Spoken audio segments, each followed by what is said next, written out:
Hello guys, welcome to Lulu's kitchen. Today let's make kebab bread. Go in with warm water, add your powder milk, your yeast, salt and sugar. After adding the salt and sugar, then you mix and combine together. Make sure you mix until the dry ingredients they are well dissolved and nice. Then the next thing we are going to add is our egg. Add your egg and mix thoroughly until the egg is well beat and combined together. Then the next thing we are going to go in with is our groundnut oil. Add the groundnut oil and mix thoroughly until the groundnut oil is well combined together.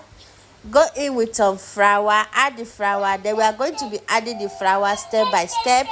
We are going to be adding the flour step by step until we catch up with the consistency we are looking for. Add the flour, mix it thoroughly until it is well mixed, guys. I'm sorry you guys did not see the full video of the mixing. My camera went off, so we have to stop recording that part.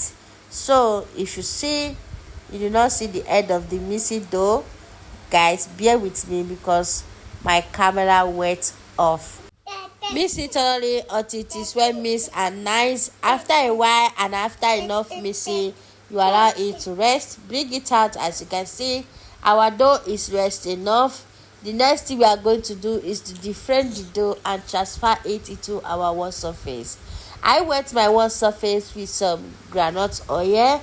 If you like, you can wet your own with some flour. I prefer to use groundnut oil to avoid excess flour in my bread. Then roll it a little bit. Then you grab your dough cutter to cut it and divided it into 4 equal parts. We are going to be cutting our bread into 4 equal parts. Then after that, we mold it like a football. Mold it thoroughly and arrange it thoroughly. And you use your rolling stick to roll it a little bit, not that hard. Roll it a little bit. After enough rolling it with your rolling stick, then you fold it thoroughly. Make sure it is well folded and nice. And when you are folding it, make sure you seal it thoroughly. Then after enough folding, then you seal it up.